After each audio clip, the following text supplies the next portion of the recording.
আসসালামু আলাইকুম সবাইকে। নিশ্চয়ই সবাই অনেক অনেক ভালো আছেন এবং সুস্থ আছেন। আসলে আম, জাম, কাঁঠাল, লিচু এই সিজনে সব ভরপুর টাইপের ফল পাওয়া যায়, কিন্তু আসলে ফ্রুটগুলা কিভাবে খাবো? এত পরিমাণে গরম, একদম অতিষ্ঠ হয়ে যাচ্ছে জীবন। কিন্তু আসলে আমার খুব পছন্দের একটা ফল জাম। আমার এটা খুব বেশি ভালো লাগে, লিচির চেয়েও আমার এই ফলটাই বেশি ভালো লাগে। তো আজকে কিছু হালকা পাতলা রান্না করব। আগে একটু আমার পছন্দের ফলটা খেয়ে নিলাম। তো আজকে আমি শিং মাছ রান্না করব আর শাক ভাজি করব। শাক দিয়ে মাছ ঢাকবো আজকে। তো শিং মাছগুলো আমি একদম তৈলে ভেজে নেব, অল্প পরিমাণে ভাজবো যেহেতু বাজার থেকে কেনা। হালকা একটু ভেজে নেব, তারপর হচ্ছে এটা ভুনা করব। আর ওই যে বললাম, আসলেই এমন একটা পরিস্থিতি গরমের কারণে রান্নাঘরে ঢুকলে মনে হয় কি ছেড়ে দে মা কান্দে বাসি, কোনো মতে কয়েকটা রান্না করে আবার দৌড় দিয়ে রুমের ভিতর চলে আসি। তো আসলেই কার কার এ অবস্থা কে জানে। আসলে যখন তাপমাত্রা একদম বেশি ছিল তখনও এতটা গরম ছিল না, কিন্তু এখন বর্তমান পরিস্থিতিতে যেই পরিমাণে গরম, একদম জীবন অতিষ্ঠ হয়ে যাইতেছে। এত গরমে একদম সবাই অসুস্থ হয়ে যাচ্ছে।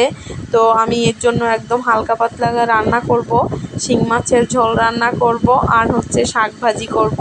তো শিং মাছটা একটু আলু দিয়ে দিয়েছি যেহেতু একটু ঝোল ঝোল করে রান্না করব।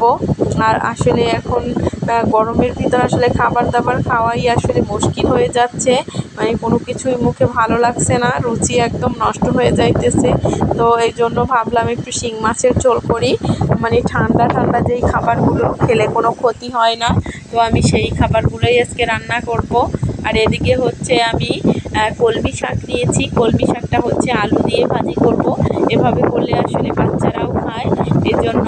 আর বাচ্চারা আসলে বিশেষ করে সব শাক খেতে চায় না, তো এভাবে যদি আমি রান্না করে দিই ওরাও খাবে। এজন্যই আমি একটু আলু দিয়ে চিংড়ি মাছ দিয়ে একদম এটা ভাজি করে নেব।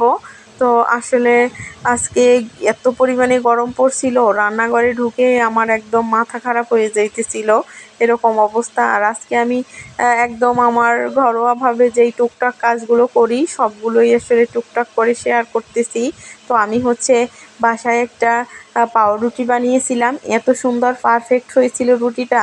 তো কাটতে যেয়ে একদম নাজেহাল অবস্থা হয়ে গেছে, একদম কাটাটা সুন্দর হয়নি। তো পরবর্তীতে আসলে রুটি কিভাবে আমি পাউরুটিটা বানিয়েছি এই ভিডিওটা দেব রেসিপি আকারে। তো পুরো ভিডিওটা ভালো লাগলে অবশ্যই এই পেজটাকে সাবস্ক্রাইব করে রাখবেন, একটু নতুনদের সাপোর্ট করবেন আর একটু লাইক কমেন্ট শেয়ার করে দিবেন যদি ভিডিওটা ভালো লাগে। তো এই যে রুটিটা দেখেন কত পরিমাণে সুন্দর হয়েছে, পারফেক্ট হয়েছে। তো অবশ্যই একটা লাইক দিবেন। আল্লাহ হাফেজ।